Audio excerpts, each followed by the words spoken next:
সরিষা তেল যারা আদি গেরস্ত তারা তোমার সরিষা চাষ করবে। শীতকাল আসলে কতই না ফুল ফোটে, কিন্তু ব্যতিক্রমী ফুল সরিষার। দূর থেকে যেন মনে হয় আগুন লেগেছে। তাই তো কবিগুরু রবীন্দ্রনাথ ঠাকুর লিখলেন, নীল দিগান্তে ওই ফুলের আগুন লাগলো, বসন্তে সৌরভের শিখা জাগলো। কবি সরিষা ক্ষেতের আগুন রঙ্গা সৌন্দর্যে ফুটিয়ে তুলেছেন। চোখ যেন দূর থেকে যেন তৃপ্তি পায়।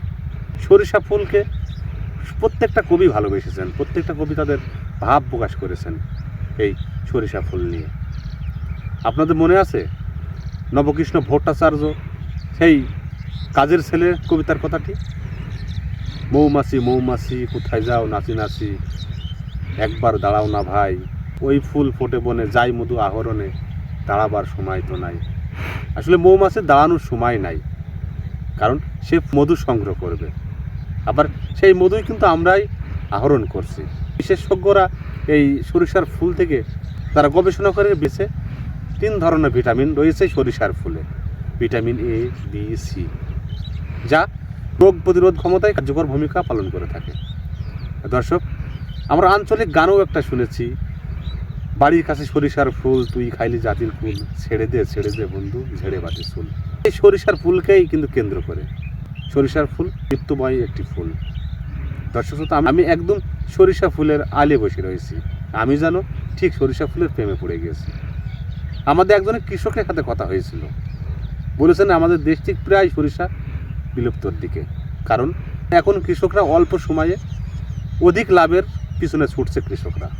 কিন্তু যারা আদি গেরস্থ, আমার পিছনে যে মাঠ বিস্তীর্ণ, এই মাঠে কিন্তু ধান চাষ হয়ে থাকে। এই মাঠটি হয়তো 2-3 মাসের জন্য পড়ে রয়েছে, আবার মানুষ এখানে ধান রোপণ করবেন। সেই ফাঁকেই কৃষক কিন্তু সরিষার চাষ করে নিচ্ছেন। আমাদের চুয়াডাঙ্গা জেলায় সাধারণত 2 ধরনের সরিষা চাষ করে থাকেন। একটা হচ্ছে রাই সরিষা এবং ধলি সরিষা, কারণ এগুলা খুব অল্প সময়ে কৃষকরা ঘরে তুলতে পারে।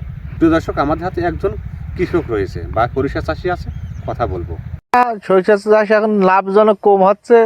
তারপরে সরিষা চাষ যারা লাভ করিয়েছে, আমরা আগে করেছি, লাভ হইতে ভালো, আর এখন মানুষ 2-3টি করে ফসল দিচ্ছে, এই জন্যই সরিষা চাষ করতে তোমার লাভ কম হচ্ছে। আর তাছাড়া করলেও আবার ভালো ফলন হয়, 10-12 মণ করে হয়, ভালো তেল কেনা লাগবে না, নিজের ঘরের তেল হবে।